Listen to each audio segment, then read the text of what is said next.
All right, Noob Nuts. Today we got Keegan over here. He is the founder of CSL.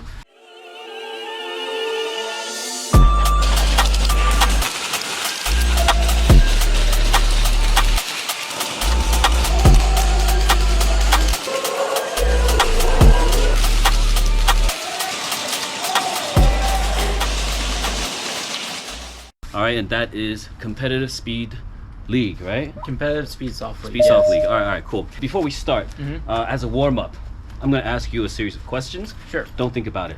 Deal. You gotta answer real quick. Okay. Favorite color? Blue. Favorite food? Pizza. Movie? Jesus. Wally. Dinosaur?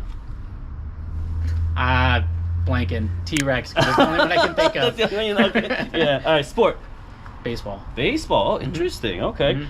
Airsoft player or influencer or YouTuber? Jeez. I mean, I don't know because we're filming. I'll wait for you. Recording? Yeah. Yeah. Favorite airsoft player, influencer, or YouTuber? I'm gonna go with the team. Okay. In Union Airsoft in California. They're a large reason why I started playing on top of like wanting to organize. Okay. Second favorite? Anthony. Anthony. Yeah. Oh, yeah. Okay, I know. Yeah. Okay. Third. I guess Demo. Fourth. I mean, you're really going deep. Random guy Kev. Fifth. Noob. Sorry. I'm like trying to hit it. Yeah, I'm good. Okay. So Keegan, would you like to do a self-introduction to the audience, who you are and what you're about? Yeah, sure. My name is Keegan Aragon. I am the founder of the Competitive Speedsoft League. I've been playing for about, I think I've been saying 5 years for the last 2 or 3, so somewhere around 7, I would think. Based here in Maryland, I love the sport of airsoft. The competitive scene is what really drives me. I've always been a super competitive person in general. Played competitive sports growing up from just a little kid at 5 all the way up into high school. Never played anything in college, but this has been my outlet since then. So, okay. Yeah. Do you play any other sports? Recently, I was playing racquetball for a little while. Okay. I'm currently looking into getting to jiu-jitsu. Oh. Because I can't wrestle. Okay. Like adult wrestling's super hard to find. Okay. And jiu-jitsu is pretty close, and I've done it a little bit before, so okay. That's gonna be the next step. Okay. What about paintball? I like paintball. I'll play rec ball from time to time. I actually just sold my marker. Okay. It is a lot of fun. Playing on a turf field with the inflatables is a blast. It's just mad expensive. Yeah, it's another hole to jump into. Compared to traditional military airsoft approach, Speedsoft basically took the world by storm in the last several years, I think. So when it comes to tournament, what is the allure for players, do you think? Why do players want to play this style? And it's really the competitive outlet, like when you play in a milsim op or even some of the little ops or battle sims, whatever you want to call them, you don't get that real feeling of team and accomplishment and that competitive aspect, right? There is something that's completely different about being with a group of 5 guys playing against another team and being called the winner. Like, it just feels good. And that outlet, I think, is what has driven our competitive community to where we are today. Okay. Yeah, I see that. I think it makes it more quantifiable in a smaller arena with 5 people, and it's just straight up gunplay when everything starts. So as you know, SpeedQB started the trend. What is the difference between SpeedQB and CSL? This might sound a little egotistical, but I think a large part of it is myself. Doing these events, I am very heavy-handed when it comes to how things are run. I talk to all the players, I try to make relationships, really build that sense of community.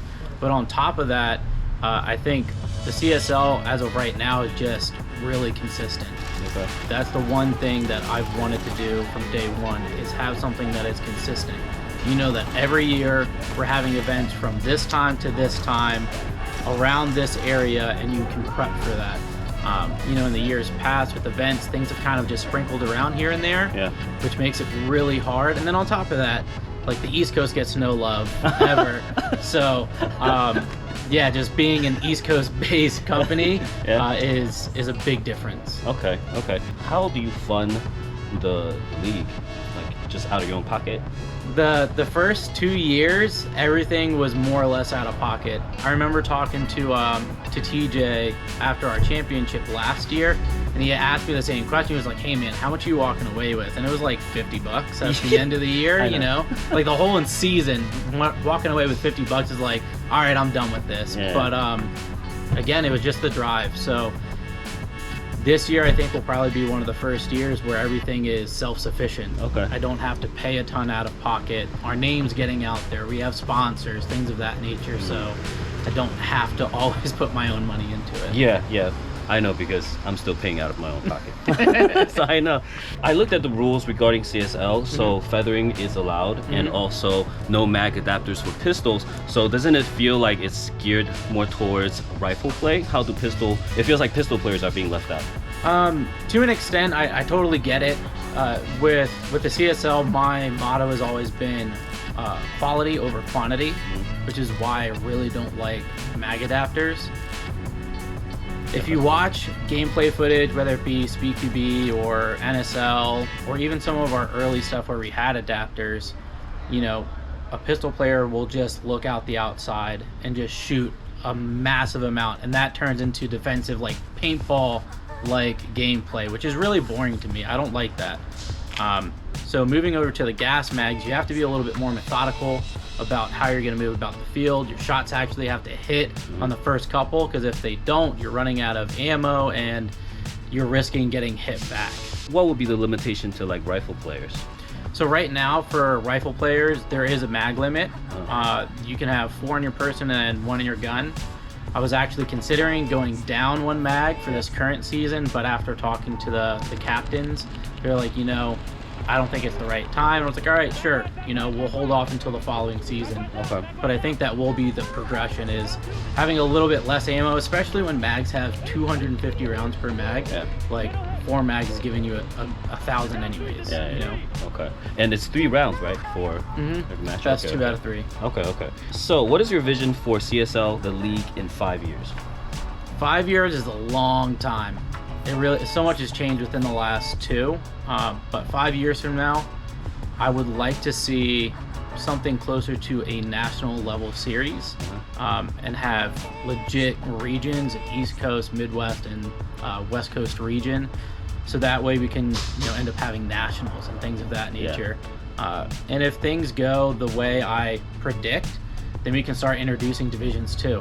Okay. You know, it doesn't have to be everyone's in an open class. You can start separating a bit to, you know, like a Div 1 or Div 2, and maybe even a Pro League. But I mean, everybody says Airsoft Pro and they start cringing, so we'll see. Right. Do you plan on doing like a ranking system for the teams and players? Yes. So if you actually head to the Instagram page, you'll see that there's standings throughout the season. So, and I keep track of all the points and the records for all the teams. So, you know, once we get after or midway, I'll start posting where everyone is. And it's usually the top 10 is what I'll post instead of anything else. But I do want to have a legit system for teams to go look and like, okay, we might be in 15th place, but we're only this many points behind. Okay. And start planning in that aspect. Okay. I'm assuming how you will rank it is based on how many total points they have. I guess divided by like the average of how many matches every team has played, something like that. So all the points are cumulative towards the end of the season, and that's how our championship is seeded. So last year, Murder Inc. blew everyone out of the water in terms of points. They had somewhere around 2K, and that's what put them as the first seed for the championship. There's plenty of opportunities for a team to get these points. I don't like the idea of averaging it. All the points are cumulative. You play more events, you get more points the higher your seed. Oh, okay, do it like that. What are the teams and players to watch out for? Yes. One team I would definitely say to look out for, it's a Rhode Island team called Oracle. It's a bunch of young kids. Like, all these guys are 18 or less, I want to say. I think with the exception of one person who's like the old guy on the team. Sorry if you're seeing this. You need the old guy on the team. They have so much room for growth, and the potential there is limitless. I'm really curious to see how they do in this next season, if they end up traveling a little bit more. I know it's harder when you're a younger team too. Yeah. But I'm also curious to see, because we're going down to the South this year, and I'm curious to see how the teams in the South actually perform against our teams from the North. Is it the first time? Oh, really? Okay. So, you guys down in the South, you better bring your A game, because everyone else wants some. Yeah. Hell yeah. Players. Give one player. One player. If I had to give one player, Or maybe separated like the best front pistol and the best anchor player. I mean, man, A lot of good ones, right? there are a lot of really good players. I think, so I'll give you two back players that are super solid. Bert from TSA, it's my homie. Bert is very, very good at critical thinking. He has very good skills. And same with TJ from Murder Inc. Trying to think. I am Dylan from Nebula, solid player as well. He's got a good head on his shoulders. In terms of front players, there's I can't remember his name, but there's this kid over on Ace. It's a new team. Okay. And Based where? In Northern Maryland. Northern Maryland. Okay. Northern Maryland. We got to watch him play at the championship, and he hit this slide into the snake. There's like this much space that you can slide into like a little tunnel, right. And he slid straight into it off break, and I was like, where did this kid come from? So I would definitely look out for him. I mean, there's a lot of players. Yeah. There's a lot of players. I'm sorry for everyone else that I can't remember at the moment. You guys are good too. Trying. Do you ever see CSL expanding overseas? Oh my God, that's a scary question. Maybe in the future, yeah. Right. You know, the one thing that I'm most worried of is once it goes overseas, I can't be as involved, right? Yeah. And finding someone to run a league in the way that I would or similar, you know, bring that flair is what's going to be super, super hard. But if I can find that person, I mean, why not? You know, if I can find that person. All right, cool. Hopefully, maybe one day. All right, well, Keegan, thank you very much. No problem. And thank you for allowing me to play with Team TSA with Bert. I saw he's very technical. It's been great, and we'll keep an eye out on the league. Yes, sir. All right, thank you. Out. Yes.